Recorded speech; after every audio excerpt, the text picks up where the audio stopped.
As a historian, often we're asked to compare previous iterations of human experiences to the contemporary moment. And I think that that's a natural thing to do, and I think that's incredibly beneficial.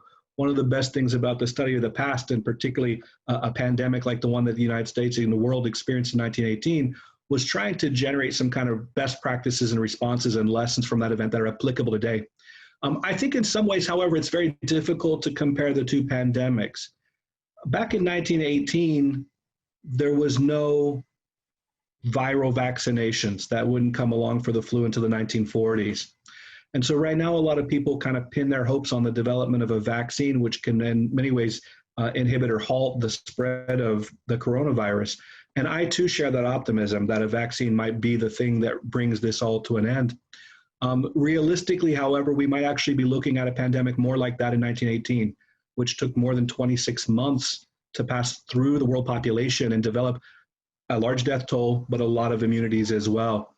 I think one of the greatest lessons of the pandemic of 1918 was that local solutions to a global problem are often not effective. We also have underinvested in public health for too long to be prepared for a pandemic like this. And as a consequence, I think we're seeing a fairly disastrous response over the past 6 months, one that I think could have been much stronger if previous lessons had been learned from pandemic mitigation responses in 1918 and beyond. One of the ways I maintain my optimism is I think about, for example, the rate of infection and deaths in the world in 2020. Back in 1918, the global population was only about 1.5 billion. And there are some fairly fuzzy estimates that nearly a third to half of the world population contracted the flu pandemic. And when that happened over the 26-month period, the global death toll of that 1918 pandemic toll of about 20 to 50 million. And if we focus just on the United States 100 years ago, we had 105 million population. Probably best estimates are, like the globe, a third of Americans contracted the disease. And the fatality rate led to probably somewhere between 500,000 and 700,000 deaths. That is a fatality by pandemic in 1918 to 1920 of just under 1% of the population, which is an extreme number. 700,000 deaths is substantial. But when we look at the fatalities and the infection rates in the global or even the US population today, we're now a planet of nearly 8 billion.